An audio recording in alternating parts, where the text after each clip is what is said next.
Sekarang kita akan mempelajari kembali siratun Nabi, siratul Rasul sallallahu alaihi wasallam. Perjalanan hidup Rasulullah sallallahu alaihi wasallam. Pertama adalah nasabun Nabi sallallahu alaihi wasallam. Nasabnya Rasulullah sallallahu alaihi wasallam. Tayyib, nasabun Nabi sallallahu alaihi wasallam wa usratuhu. Nasabnya Rasulullah sallallahu alaihi wasallam. Muhammad, beliau adalah Muhammad sallallahu alaihi wasallam bin Abdullah bin Abdul Muttalib. Namanya Abdul Muttalib adalah Syaibah bin Hashim, dan nama Hashim adalah Amr bin Abdi Manaf ibn Qusay ibn Kilab ibn Murrah ibn Ka'ab ibn Lu'ay ibn Ghalib ibn Fihir. Fihir ini adalah nama aslinya Quraisy.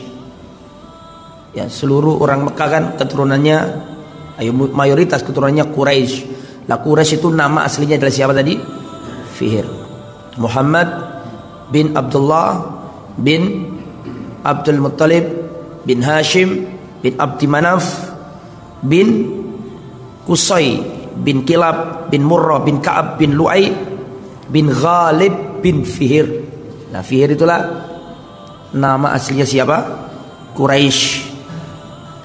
Ya, kepada Quraisy inilah suku atau bani-bani atau suku di Mekah menasabkan dirinya kepadanya. Ibn Malik, Ibn Nadhr, Ibn Kinana, Ibn Khuzaimah, Ibn Mudrika, Ibn Iyas, Ibn Mudar, Ibn Nizar, Ibn Ma'ad, Ibn Adnan. Ini adalah nasab Rasulullah sallallahu alaihi wasallam. Tapi yang akan kita pelajari adalah yaitu kakeknya Nabi yang ke berapa? Muhammad sallallahu alaihi wasallam bin Abdullah bin Abdul Muttalib bin Hashim bin Abdi Manaf. Nah, coba kita pelajari dari Abdu Manaf. Abdu Manaf ini para jamaah yang dirahmati oleh Allah, memiliki anak banyak. Abdu Manaf ini. Tapi anaknya yang terkenal ada 4. Anaknya banyak ya. Tapi yang akan saya sebutkan di sini 4. Karena kenapa kok saya sebutkan? Karena 4 ini berkaitan nanti dengan sirah Nabi Muhammad sallallahu alaihi wasallam. Abdu Manaf mbah buyutnya Nabi. Ya kan? Berarti Muhammad sallallahu alaihi wasallam bin Abdullah kan bapak. Bin Abdul Muttalib berarti kakek. Betul? Bin Hashim berarti buyut. Betul? Bin Abdi Manaf. Abdi Manaf apa namanya ini? Bapaknya buyut gitu ya. Enggak tahu dalam bahasa Jawanya apa. Cangga, nggih. Intinya kakeknya Nabi jauh lah gitu. Namanya Abdu Manaf. Abdu Manaf punya anak yang terkenal 4. Yang pertama Hashim. Yang kedua Muttalib. Saya tidak mengatakan Abdul Muttalib. Yang saya katakan tadi apa? Muttalib. Yang ketiga Naufal. Yang keempat Abdus Syams. Lah, Hashim ini memiliki peranan penting di kota Mekah. Mbah buyutnya Nabi yang bernama Hashim ini bertanggung jawab, diberi kemuliaan, ya, orang yang menanggung as-siqaya war rifadah. Siqaya war rifadah itu yang ngasih makan jemaah haji, yang kasih minum jemaah haji. Lah, nama aslinya Hashim itu Amr. Kenapa kok disebut Hashim? Dari kata-kata Hasyama. Disebut Hashim karena dari kata-kata Hasyama wa Hashima yang artinya mengaduk atau yang apa? Membuat adonan. Hashim si pembuat adonan. Karena dulu orangnya itu dermawan, membuat makanan, minuman dibagikan ke jemaah haji. Maka nama aslinya terlupakan. Justru julukannya yang terkenal. Si siapa tadi? Hashim pembuat roti. Hashim. Ini mbah buyutnya Nabi, terkenal dermawan, terkenal jadi orang baik. Dan Hashim mbah buyutnya Nabi ini adalah orang Quraisy pertama yang mengadakan 2 rihlah dagang. Kan disebutkan dalam Al-Quran, li'ila fi Quraisy ila fihim rihlatasyita'i was-shaif. Sudah menjadi adat kebiasaan orang Arab Quraisy Ya, rihlatus syita'i was saif, perjalanan musim dingin dan perjalanan musim panas. Dicantumkan dalam Al-Quran. Dan yang menciptakan pertama kali itu adalah Hashim, babuyutnya Nabi.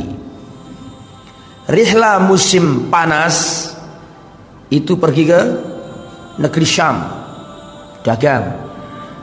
Rihla musim dingin pergi ke Yaman atau Habasyah. 2 rihlah. Ya, musim panas ke negeri Syam, berarti ada di utara. Musim dingin ada di Yaman, berarti di selatan. Itu yang pertama kali menciptakan adalah Hashim menurut kitab ini. Nah, Hashim ini para jamaah, mbah buyutnya Nabi ini ketika berangkat dari Mekah, ketika ingin berangkat ke Syam, mesti melewati Yathrib, Madinah. Kalau antum lihat peta, ya, kalau antum lihat peta, maka ini yang paling selatan namanya Yaman. Ya, di sini selatan yang mana? Sana yang selatan. Oh ya, saya bilang sini.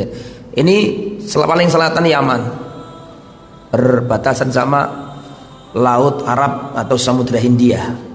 Terus Yaman ini ke utara Mekah. Mekah ke utara sini, ini namanya Madinah. Kemudian Madinah ke utara jauh namanya negeri Syam. Syam itu kalau sekarang 4 negara. Filistin, Palestina, wa Suriah, Syria, wa Lubnan, Lebanon, wal Urdun, Yordania. 4 negara Syam.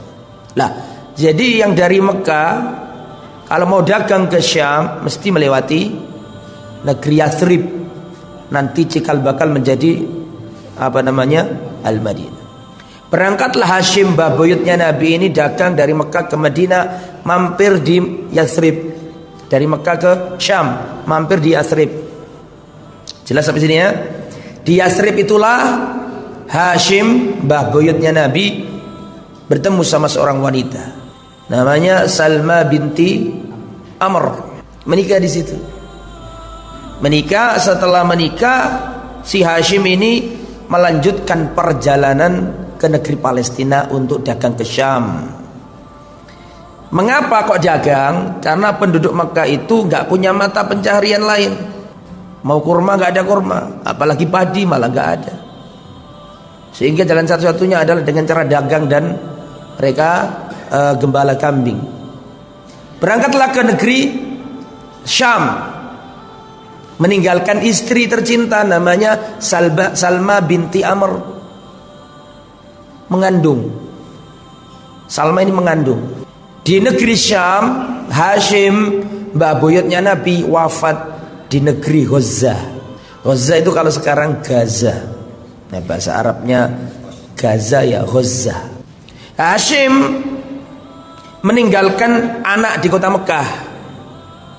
Anak-anaknya Hashim yang di kota Mekah adalah Asad, Abu Saifi, Nadlah, dan Abdul Muttalib.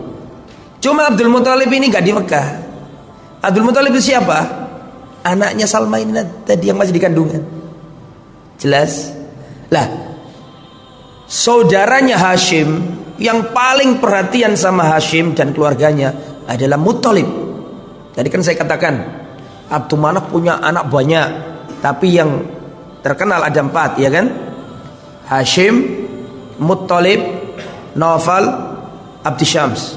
Sampai sini jelas? Hashim wafat, maka Sikoya warifada, yaitu kemuliaan sebagai pemegang, memberi minum jemaah haji, memberi makan jemaah haji, pindah ke adiknya atau pindah ke saudaranya Hashim. Namanya siapa tadi? Muttalib, bukan Abdul Muttalib. Jangan salah paham. Namanya siapa tadi? Muttalib. Jelas sampai sini ya? Nah, Muttalib ini melihat keponakannya kan jadi yatim, atau keponakannya ditinggal mati bapaknya. Ya mungkin gak yatim karena sudah dewasa. Di antaranya tadi yang diketahui oleh Muttalib 3 orang. Asad, Abu Saifi, sama Nadlah. Muttalib gak tahu kalau dia itu sebenarnya punya ponakan di negeri mana tadi? Yathrib. Karena ditinggal mati oleh Hashim tadi, si ibu lagi hamil. Sampai bocah kecil ini tadi yang di Mekah, di mana di Yathrib tadi itu anaknya Salma binti Amr lahir. Gak ada yang tahu kota Mekah. Bahkan saudara-saudaranya Hashim pun tidak tahu, Muthalib tidak tahu. Ini anak yatim, kasihan, gak ada yang ngerawat. Tak punya ayah maksudnya, yang ngerawat ya ibunya. Anak ini kecil-kecil sampai anak ini umur 9 tahun atau umur 8 tahun baru kedengaran Muthalib di kota Mekah ini bahwa sebenarnya Hashim itu punya anak yang ditinggal wafat, sekarang berada di negeri Yathrib. Otomatis ini anak menjadi ponakannya Muthalib. Jelas kan? Muthalib baru dengar bahwa dia punya ponakan di negeri Yathrib. Anaknya, saudaranya yaitu Hashim didatangi sama Muthalib. Setelah sampai di kota Yathrib, diteliti sama Muthalib, ternyata memang benar ini adalah anaknya Hashim. Dilihat anak kecil, lesu, gak ada yang menanggung hidupnya dari kaum laki-laki, maka didatangi oleh Muthalib dan didekap, dirangkul sampai nangis nih, karena gak tega lihat ponakannya. Padahal bapaknya adalah bangsawannya Mekah, bapaknya adalah orang terhormat di kota Mekah, terus anaknya di sini gak ada yang merawat. Sedih pamannya ini Muthalib. Langsung bocah kecil ini dirangkul, dicium, nangis nih Muthalib. Bocah kecil ini namanya Syaibah. Syaibah itu bahasa Arab. Kenapa kok dikatakan Syaibah? Syaib artinya apa? Syaib itu uban. Kan ini bocah kecil umur 9 tahun sudah ubanan. Namanya Syaibatul Hamdi. Akhirnya dia ngomong sama bocah kecil ini, wahai ponakanku, ayo ke Mekah. Keluargamu di kota Mekah itu banyak. Keluargamu adalah bangsawan di kota Mekah. Ayo ke Mekah. Tidak mau. Mau ada ibunya kok. Akhirnya Muthalib bilang ke ibunya, wahai Salma binti Amr, Mbak Yunya lah, kan gitu ya. Mbak Yu apa namanya? Iya, Mbak Ipar, kurang lebih seperti itu. Izinkan anak ini saya bawa ke kota Mekah. Enggak diizini, kasihan dia. Siapa yang ngerawat dia? Maka Muthalib meyakinkan anak ini tidak akan tersia-siakan, dan anak ini nanti akan saya didik untuk mewarisi kerajaan bapaknya. Maksudnya kerajaan di sini kekuasaan bapaknya dulu, terhormat, terpandang, melanjutkan sikoya warifada, melanjutkan ngasih makan dan minum jemaah haji, kan gitu kan. Setelah diyakinkan, maka legowo nih sang ibu legowo. Akhirnya siapa tadi bocah kecil namanya Syaibah dibonceng sama pamannya yang bernama Muthalib. Perang dibawa ke Mekah. Sampai di kota Mekah, orang Mekah mengira itu bocah kecil itu tadi, dikira oleh penduduk Mekah budaknya Muthalib. Sehingga orang Mekah mengatakan Abdul Muthalib, Abdul Muthalib, Abdul Muthalib, budaknya Muthalib, budaknya Muthalib. Maka kata Muthalib, lah, ada ibnu akhi, ini adalah anak dari saudaraku Hashim, bukan budakku. Tapi sudah terlanjur orang-orang menjulukinya apa? Abdul Muthalib, si budaknya Muthalib. Sampai akhirnya jadi nama. Padahal gak budak, tapi sudah terlanjur akhirnya jadi nama. Akhirnya nama aslinya Syaibah dilupakan, dipanggil Abdul Muthalib, budaknya Muthalib. Abdul artinya kan budak, hamba, hambanya Muthalib. Padahal dia sebenarnya bukan Abdul Muthalib, bukan hamba Muthalib, tapi dia adalah anak saudaranya Muthalib. Betul?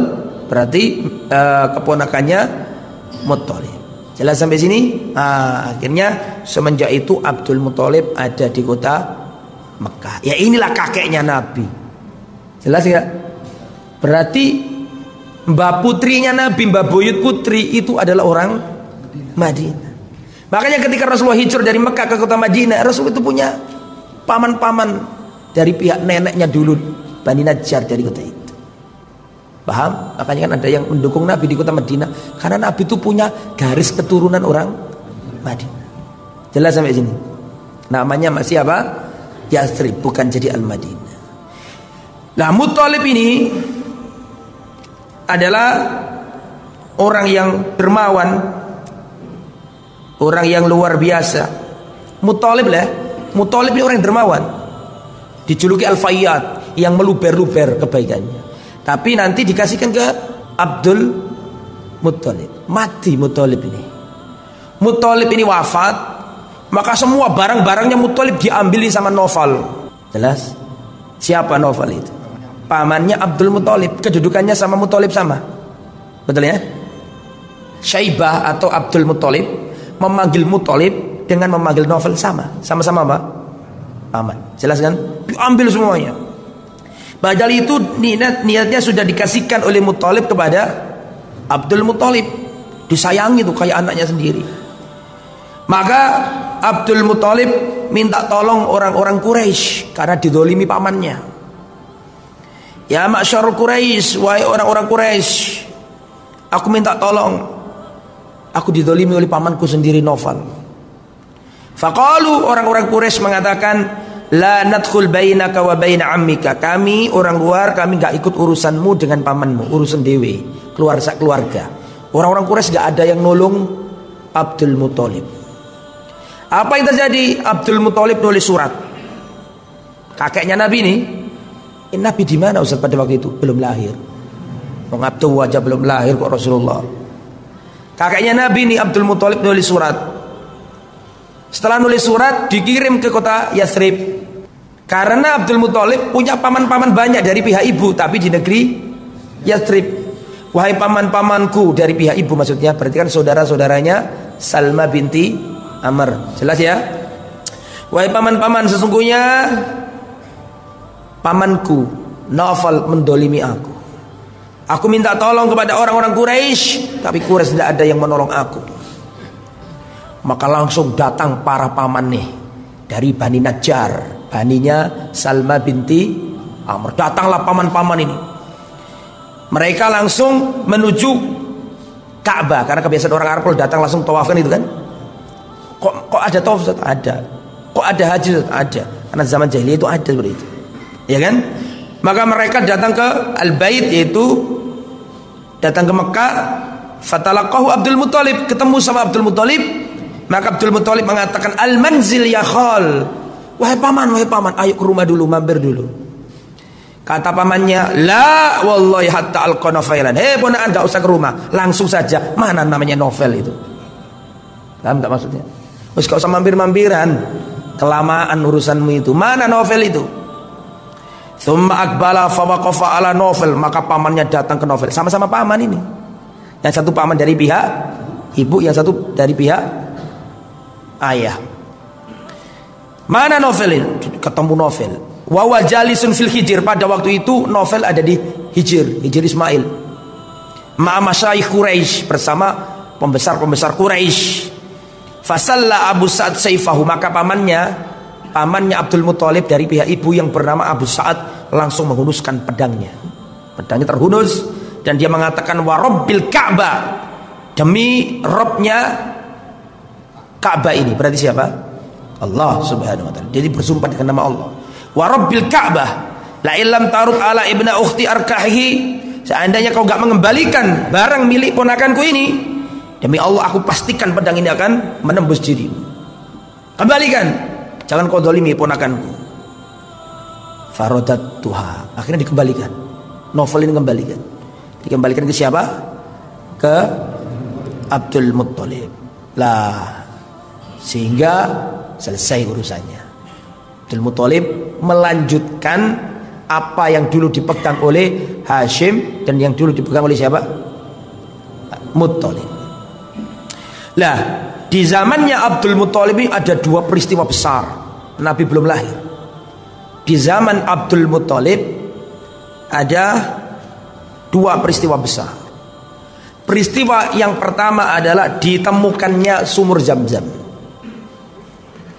Loh Ustaz, kok ditemukan, emangnya sebelumnya nggak ada? Kan itu kan ditemukan sejak zamannya Nabi Ismail. Kok ditemukan bagaimana Ustaz? Iya, karena terjadi banjir bandang yang meluluhlantakkan kota Mekah sehingga sumur Zam-Zam ini tertimbun, gak ada yang tahu tempatnya.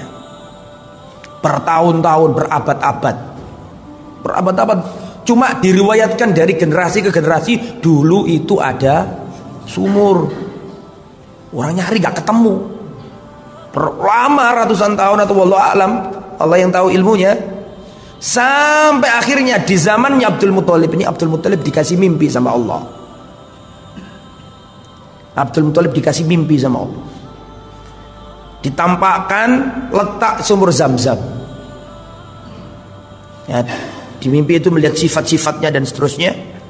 Maka ketika bangun dicek sama Abdul Muthalib, mengajak anak-anaknya, karena sumur Zam-Zam itu tertimbun, terjadi banjir bandang. Di dalamnya itu banyak peninggalan suku Jurhum. Suku Jurhum. Ya, di sana ada pedang, ada zira, ada baju besi, ada 2 ghazal. Ghazal itu kijang, tapi berupa emas, 2 di dalam sumur itu. Digali sama Abdul Muthalib, ketemu banyak pedangnya, banyak baju besinya, dan ada 2 kijang tapi terbuat dari emas. Paham maksudnya ya? Ketemu sumur Zam-Zam ini sesuai dengan mimpinya, tembus. Yang menemukan siapa? Kakeknya Nabi, dipilih oleh Allah, Abdul Muthalib ini. Lah, ketika sudah ditemukan sumur Zam-Zam, maka suku Quraisy datang dan mengatakan, gak boleh kau monopoli sendiri Abdul Muthalib, kita juga sama ini. Abdul Muthalib, lah, ini aku yang punya, aku yang nemukan, aku yang dikasih mimpi. Gak cocok, terjadi persengketaan antara Quraisy dengan Abdul Muthalib, sehingga mereka datang ke mana? Ke dukun perempuan. Di zaman dulu itu dukun itu pemecah masalah, dan kebanyakan dukunnya itu apa? Perempuan. Nah, singkat kata, yang membuat orang kafir Quraisy legowo itu, ketika mereka ini pergi ke negeri Syam, ternyata turun hujan. Hujan ini mengenai Abdul Muthalib tapi gak mengenai kafir Quraisy. Semenjak itulah kafir Quraisy merasa bahwa memang sumur Zam-Zam ini Allah khususkan untuk siapa? Abdul Muthalib. Setelah itu percaya bahwa itu memang yang dapat ini memang Abdul Muthalib. Itu peristiwa pertama. Semenjak itu muncul lagi sumur yang namanya sumur Zam-Zam yang sudah terpendam sekian tahun lamanya. Peristiwa yang kedua, peristiwa hebat yang nomor 2, di zamannya Abdul Muthalib inilah lahir atau datanglah pasukan bergajah yang dipimpin oleh siapa? Abraha. Untuk menerangkan penyerbuan Abraha ke Mekah itu butuh penjelasan sebelumnya. Gimana sih asal usulnya? Kok ujuk-ujuk kita dengar cerita ada seorang tentara dipimpin Abraha naik gajah menyerang kota Mekah, ingin menghancurkan Ka'bah. Pertanyaannya, ini kisah ini apa asal usulnya? Yang sering kita semenjak kita kecil, semenjak saya masih kecil, masih MI kelas 1, kelas 2 sudah ceritani sama pak guru saya. Ada tentara bergajah ingin menghancurkan Ka'bah, kan gitu kan? Tapi gak ngerti asal muasalnya apa, kok moro-moro mereka ingin menghancurkan Ka'bah. Betul gak? Nah, sekarang saya kasih tahu. Jadi ceritanya begini. Dulu di negeri Yaman itu kaum Nasrani tertindas. Di negeri apa? Yaman. Saya katakan tadi sana selatan, berarti Yaman yang paling apa? Selatan. Yaman, Mekah, Madinah, Syam.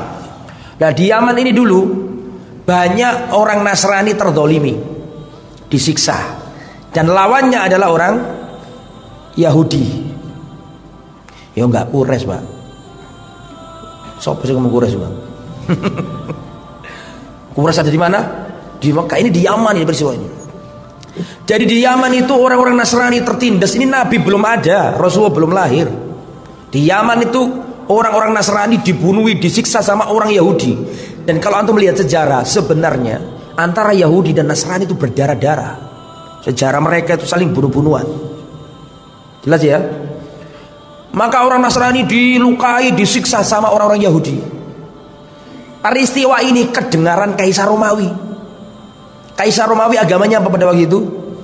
Sudah Nasrani, Kristen. Berarti kan Kaisar Romawi merasa umatnya tersiksa di negeri Yaman. Sampai sini jelas? Maka Kaisar Romawi mengirim surat ke Najasyi.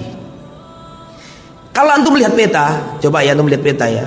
Masalahnya antum kan ada yang senang peta, ada yang senang peta, ada yang nggak ngerti belas. Kalau antum lihat peta, Jazirah Arab itu ke barat adalah Laut Merah, betul gak? Setelah Laut Merah kan negeri Afrika, betul? Nah disitulah ada di negeri Afrika yang dekat sama Laut Merah itu dulu ada kerajaan besar namanya Kerajaan Habasyah. Sekarang kurang lebih letaknya di mana? Di Ethiopia. Jelas sampai sini? Lah, Kaisar Romawi ingin membereskan urusan Yaman, maka dicarilah kerajaan Kristen yang terdekat dengan Yaman. Jelas? Kerajaan Kristen yang paling dekat sama Yaman adalah negeri Habasyah, meskipun dipisahkan oleh Laut Merah. Ngirim surat ke Najasyi. Ini Najasyi bukan Najasyi yang di zaman Nabi. Karena perhatikan, Najasyi itu bukan nama. Najasyi itu gelar. Seperti Fir'aun. Fir'aun itu gelar, ada namanya sendiri. Seperti Sri Sultan Hamengkubuwono punya nama sendiri. Sebelum jadi Sri Sultan punya nama. Jelas? Sebelum Kaisar itu bukan nama. Kaisar adalah gelar. Begitu juga dengan Najasyi. Najasyi itu gelar Raja Habasyah. Dan itu bukan Najasyi yang sezaman sama Rasul. Rasul aja belum lahir, berarti kan Najasyi zamannya Rasul juga belum lahir. Kirim surat, wahai Raja Najasyi, dan statusnya Najasyi itu bawahannya Kaisar. Jadi tetap bayar upeti dan dianggap ini raja kecil. Raja besarnya adalah Imperatoria Kaisar Romawi, Kaisar Romawi. Maka intinya segera kamu bereskan urusan Yaman itu. Jangan biarkan saudara kita Nasrani terbunuh di sana, disiksa di sana. Jelas sampai sini? Maka Najasyi menunjuk panglima jenderal namanya Abroha. Jadi kira-kira Abroha itu orangnya hitam apa Arab apa Afrika? Orang Najasyi dia, orang Habasyah. Jelas ya? Maka Abroha datang membawa bala tentara membereskan urusan Yaman. Dihabisi orang Yahudi, entek orang Yahudi. Dihabisi sama siapa? Abraha. Sehingga orang-orang Nasrani terayomi di sana. Sudah bebas, nggak disiksa lagi. Jelas sampai sini? Orang-orang Yahudi sudah nggak berani. Akhirnya setelah itu Abroha ini ada di negeri Arab, nggak langsung pulang. Abroha ini melihat ini orang-orang Arab selalu berangkat ke Mekah untuk haji atau untuk umroh. Dilihat ke orang-orang Arab ini berbondong-bondong menuju Mekah. Akhirnya Abroha itu mikir, wah gimana caranya agar orang-orang Arab ini nggak mau lagi berangkat ke Mekah, tapi maunya di Yaman saja. Nah maksudnya supaya ikut agama apa? Nasrani. Akhirnya membuat ide, membuat Ka'bah tandingan. Membuat apa? Ka'bah tandingan. Namanya apa? Gereja besar. Tujuannya untuk menggiurkan orang-orang Arab agar orang Arab nggak ke Mekah lagi, tapi mengunjungi gereja besar ini. Namanya gereja apa? Gak ada yang tahu. Quraisy. Gereja apa? Al-Quraisy. Dibangun oleh siapa tadi? Abroha. Gereja besar. Setelah itu orang-orang Mekah, orang-orang Arab nih melihat bangunan baru itu, Kanisa Kabiro di Son'a, di negeri Son'a. Jadi dibuat di Sana'ah. Sana'ah sekarang kan ibu kotanya Yaman. Namanya kalau bahasa Arabnya bukan Sana'ah tapi Son'a. Makanya ada ulama namanya Al-Imam As-San'ani, lahir di negeri Son'a, tapi orang Indonesia nyebutnya Sana'ah. Aslinya Son'a. Nah di situ membangun gereja besar namanya Al-Quraisy. Tujuannya untuk orang-orang Arab tergiur gak usah pergi ke Mekah. Maka karena memang agama Nasrani pada waktu itu adalah agama yang tidak diminati di tanah Arab, Jazirah Arab. Maka ada seorang laki-laki dari Bani Kinana, dia datang ke gereja itu malam-malam, dia buang kotoran di situ. Gak malah diagungkan, gak malah tertarik, malah dijadikan WC umum. Paham gak? Kotoran. Pagi-pagi Abroha datang melihat Gerejanya penuh dengan kotoran, atau ya bukan penuh ya, banyak kotoran. Marah. Karena saking marahnya dia menyiapkan pasukan besar ingin menghancurkan Ka'bah.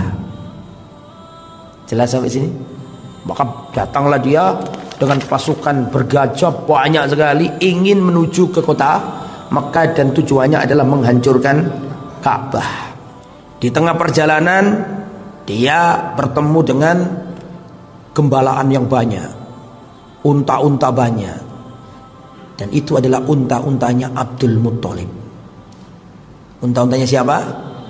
Abdul Muttalib. Akhirnya apa yang terjadi?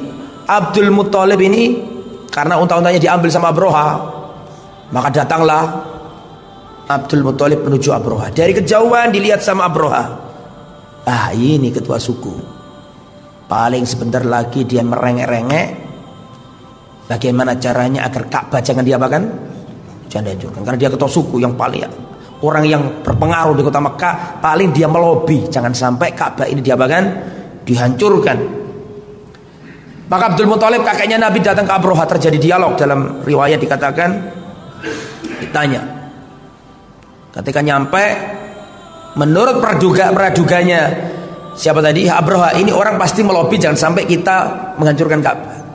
Ternyata Abdul Muttalib mengatakan, "Ainal ibil?" Hei Abroha, mana untaku? Kaget Abroha, "Lu awakmu rene ngurusi unta apa ngurusi Ka'bah?" Paham? Padahal anggapan dari Abroha adalah ini orang akan melobi kan gitu. Kenapa kamu ngomongin unta? Padahal kami membawa pasukan gede mau menghancurkan tempat tersakral milikmu. Orang Arab tuh menganggap sakral Ka'bah. Ini kami ingin menghancurkan Ka'bahmu. Loh, kenapa kamu kok masih mikiri unta? Kata Abdul Muttalib, "Innani ana rabbul ibil." Aku ini pemilik unta. Amal Ka'bah, adapun Ka'bah, dia memiliki Tuhan yang akan menjaganya, enggak usah aku. So, wallahi kalau Ka'bah ini ada pemiliknya sendiri, dia yang menjaganya, enggak usah aku. Itu dalil bahwa orang Arab jahili itu mengakui adanya rububiyahnya Allah. Paham enggak maksudnya? Mengakui Ka'bah ini tempat sakral, pemiliknya itu adalah Allah Subhanahu wa taala, Allah yang akan menjaganya. Makanya dia enggak ambil pusing. Saya ini Rabbul Ibil, Robnya unta-unta, bukan Robnya Ka'bah. Adapun Robnya Ka'bah ada sendiri Allah Subhanahu wa taala yang akan melindunginya. Mana untaku? Temenan, omongannya Abdul Muttalib ini benar loh. Ketika tentara Abroha ingin sudah mendekat ke kota Mekah, ingin menghancurkan Ka'bah, wa arsala alaihim tayran ababil. Datanglah burung-burung yang berbondong-bondong. Orang Indonesia nggak paham, dikira burung ababil itu ababil nama burung. Ababil itu yang berbondong-bondong karena membawa apa? Batu. Dikira waktu umroh di sini yang paling banyak kok burung merpati, Ustaz. Nah, jangan-jangan ini ababil. Gak diterangkan jenisnya. Yang penting apa? Burung yang berbondong-bondong. Akhirnya dilemparkan tuh batu panas min apa? Min sijari, dari bara api neraka, dilemparkan. Kasfim makul, seperti dedaunan yang kalau dimakan apa? Lah, antum lihat dedaunan tuh kalau dimakan ulat, kan bolong gitu kan. Lah begitulah keadaan tentaranya Abroha. Matilah Abroha. Itu tahun namanya tahun gajah. Zaman dulu itu sudah ada bulan, sudah ada hari, tapi belum ada tahun. Orang Arab belum punya tahun. Sehingga pokoknya kejadian itu dulu, tahun itu namanya tahun gajah. Dan dulu dimulai, kalau mulainya sama, dimulai dari 1 Muharram. Mulainya setahun itu dimulai Muharram, diakhiri sama Dzulhijjah. Itu sudah ada, tapi gak ada tahunnya. Pokoknya antara Muharram sama Dzulhijjah ada kejadian gajah. Itu pokoknya setahun itu dinamakan tahun gajah. Karena belum, di tahun itulah nanti Rasul lahir setelah kejadian itu. Makanya kalau ajak orang ngomong Rasulullah SAW itu seandainya ketahuan akan dibunuh siapa? Abroha, seperti omongannya orang yang gondrong itu loh, saya nggak tahu namanya siapa. Tahu maksud saya kan? Ya, belum lahir Rasulullah, kejadian itu belum lahir. Terus dikatakan katanya Rasulullah akan dibunuh oleh orang Yahudi. Di Mekah nggak ada orang Yahudi, Mas. Kan gitu kan? Orang Yahudi tinggalnya di mana? Di Madinah. Di Mekah nggak ada orang Yahudi. Kan gitu kan? Oke. Nah, itu kejadian di zaman Abdul Muthalib ini nazar. Anaknya banyak sekali karena istrinya juga banyak. Ya. Dia nazar kalau sampai anakku laki-laki yang ke-10, maka yang ke-10 aku sembelih ya Allah sebagai nazar wujud syukurku padamu. Diberi banyak nikmat gitu loh. Abdul Muthalib sampai dia sebagai wujud syukurnya dia ingin berkorban. Korbannya pakai anak, bayangkan. Kalau sampai anakku ini laki-laki, dia nggak ngomong yang cewek gak usah dihitung, saking banyaknya. Yang laki-laki ini kalau sampai lahir anak laki-laki yang ke-10, yang ke-10 disembelih. Ternyata yang ke-10 itu Abdullah, bapaknya Rasulullah. Abdullah yang paling ganteng, yang paling membuat seneng hatinya Abdul Muthalib. Bingung dia, mau disembelih nggak tega, ini putra kesayangannya. Abdullah ganteng orangnya. Bingung. Kalau nggak saya sembelih takut kualat karena sudah nazar. Dan kalau disembelih nggak tega. Jelas sampai sini. Saking bingungnya akhirnya Abdul Muthalib ingin cari solusi. Solusinya adalah datang ke dukun perempuan. Karena zaman itu, zaman jahiliyah pada waktu itu, orang yang dianggap pemecah masalah adalah para dukun. Dukunnya perempuan. Dan dulu bangsa Arab jahiliyah membedakan antara kahin, dukun dengan sahir, penyihir. Kahin, dukun terhormat, mulia, disenangi orang banyak. Kalau sekarang ya kayak kiai gitu. Kalau ada barang hilang datang ke dukun. Kalau ada suami istri cekcok dibawa ke dukun. Kalau ada anak sakit gak sembuh-sembuh dibawa ke dukun. Orang Arab jahiliyah seneng sama dukun. Tapi orang Arab jahiliyah nggak senang sama penyihir. Loh, apa bedanya Ustaz? Beda. Makanya dalam bahasa Arabnya pun beda. Ada kahin, ada sahir. Kahin itu dukun, ditanyai masa depan, ada barang hilang, dibawa jodohnya cocok apa enggak, ngobati penyakit. Nah, itu dukun. Yang ini sahir. Sahir ini tukang santet. Lah sahir ini tugasnya 3. 1 membunuh. Yang kedua menjadikan sakit gak sembuh-sembuh. Semua atas izin Allah ya. Yang nomor 3 mencerai-beraikan suami istri. Ya itu. Makanya orang Arab gak senang sama penyihir, tapi senang sama dukun. Nah kalau orang desa ya sihir ya dukun, dukun ya sihir. 2 in 1. Kalau Indonesia 11-12. Sampai situ Abdul Muthalib datang ke dukun perempuan. Dulu tuh gini Pak, sebelum saya ke dukun ini ya, saya ceritakan ini. Saking bejatnya zaman dulu. Dulu wanita Arab kalau sudah waktunya nikah itu pakai cara pernikahan yang macam-macam. Salah satu model pernikahan jahiliyah adalah si laki-laki datang ke wanita melamar. Itu seperti yang dilakukan Rasulullah. Datang ke Khadijah melamar, betul? Itu nanti yang ditetapkan Islam. Kalau ini yang bagus. Tapi ada model lain yang ngeri. Seorang wanita kalau sudah waktunya nikah dia menancapkan bendera di depan rumahnya. Artinya open, monggo silakan masuk sapa wae boleh. Maka datanglah 1 laki-laki, 2 laki-laki, 3 laki-laki, mungkin sampai 10 laki-laki. Dengan perjanjian nanti kalau ditunjuk sebagai ayah harus mau. Pokoknya open sudah. Dikasih bendera, tanda ini mau dikumpuli. Mungkin sampai 10 orang. Kalau sudah lahiran hamil, maka didatangkan dukun wanita. Kalau sudah lahiran, si laki-laki yang pernah ngumpuli 10 orang disuruh berkumpul. Terus bayinya lahir dilihat sama dukunnya begini, dilihat wajahnya 10 orang ini. Paham gak maksudnya? Wah ini kamu ini, ya, anakmu ini harus mau. Saking jahiliyahnya itu kayak gitu.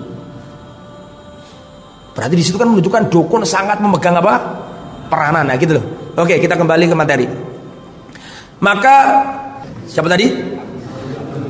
Abdul Muthalib datang ke dukun wanita ini. Bagaimana ini Mbah Dukun? Ini saya sudah nazar ingin nyembelih anakku yang ke-10, tapi ini anakku yang paling aku sayangi, paling aku cintai, namanya Abdullah. Gimana cara membebaskannya? Tak kasih jalan keluar. Kamu undi saja anakmu yang namanya Abdullah itu, namanya kamu tulis, kamu undi dengan 10 ekor unta. Terus kamu undi pakai saham, pakai anak panah. Dulu kan undiannya pakai anak panah. Setelah diundi yang keluar namanya Abdullah, tetap Abdullah suruh nyembelih. Gimana Mbak Dukun kok masih keluar namanya Abdullah? Kata Mbak Dukun, tambah lagi 10 ekor unta, 20 diundi lagi, yang keluar Abdullah lagi. Ketika disuruh nambah lagi 10, berarti berapa? 30. 30 inilah ketika diundi keluar nama Abdullah lagi. Sama kira namanya namanya Abdullah lagi. Sampai 100 ekor unta muncul terus Abdullah. Sampai 100 ekor unta diundi, baru yang keluar 100 unta. Pada masa itu Abdul Muthalib nyembelih 100 unta untuk menebus putranya itu. Terus dibagi-bagikan ke orang-orang Quraisy, fakir miskin Quraisy, dibagi-bagi semua. Saking pinginnya anaknya ini selamat. Makanya dalam riwayat Rasulullah mengatakan, dalam riwayat ya, perlu dicek kesahihannya. Di sini dicantumkan dalam kitab Tarikh At-Tabari dan Ibnu Hisham. Rasulullah pernah berkata seperti ini, menurut riwayat ini, Ana ibnu Dzabihaini. Aku adalah anak dari 2 orang yang hampir disembelih. Kata Nabi, kata riwayat ini, aku adalah anak dari 2 orang yang hampir disembelih. Maksudnya adalah Ismail alaihissalam, karena Rasulullah kan nasabnya sampai ke yang punya kitab dibaca nanti nasabnya. Yang kedua yaitu siapa tadi? Abdul, hampir disembelih dua-duanya. Kemudian ikhwatal iman rahimani wa rahimakumullah, Abdul lahir, disayangi sama Abdul Muthalib luar biasa, melebihi cintanya kepada anak-anaknya yang lain. Disayangi Abdul ini, ganteng, rupawan. Maka Abdul Muthalib mencarikan istri yang cantik, bangsawan, terhormat untuk putra kesayangannya. Namanya siapa? Namanya adalah Aminah. Aminah ini siapa? Aminah binti Wahab bin Abdi Manaf bin Zuhra bin Kilab. Wahia yawma idzin tu'addu afdala imra'atin fi Quraisyin nasabah. Ini wanita pada waktu itu terkategorikan wanita yang paling terhormat, paling istimewa dari bangsa Arab pada waktu di Quraisy pada waktu itu. Nikah. Nah, nikah ini Abdullah ini melanjutkan kebiasaan orang Arab, yaitu dagang kemana? Ke Syam. Berangkatlah Abdullah ke manten baru, masih sayang-sayangnya tuh sama istri. Berangkat Abdullah melanjutkan kehidupan, hijrah. Waktu di kota Madinah sakit-sakitan. Si Abdullah ini sakit-sakitan. Abdullah dirawat di keluarganya siapa? Di keluarganya bukan ibu. Kok ibu sih? Coba pikiran, ayo. Ibu apa nenek? Nenek. Salma itu istrinya siapa? Hashim. Berarti apa? Nenek. Karena di sana kan punya paman-paman banyak nih, paman kakek paman gitu loh. Dirawat di sana, wafat di sana. Ninggalkan Aminah yang masih muda mengandung Rasulullah SAW. Ketika kabar kematian itu sampai ke Aminah, sedih Aminah menyenandungkan syair kesedihan. Da'athul manaya da'watan fa'ajabaha wa ma tarakat fin nasi mithla ibni Hashimi. Kematian telah memanggilnya dan dia telah menerima panggilan itu. Tidak ada lagi dunia ini meninggalkan seorang pemuda seperti Ibnu Hashim. Maksudnya Ibnu Hashim ini siapa? Ya Abdullah bin Abdul Muthalib bin Hashim itu maksudnya, anaknya Hashim.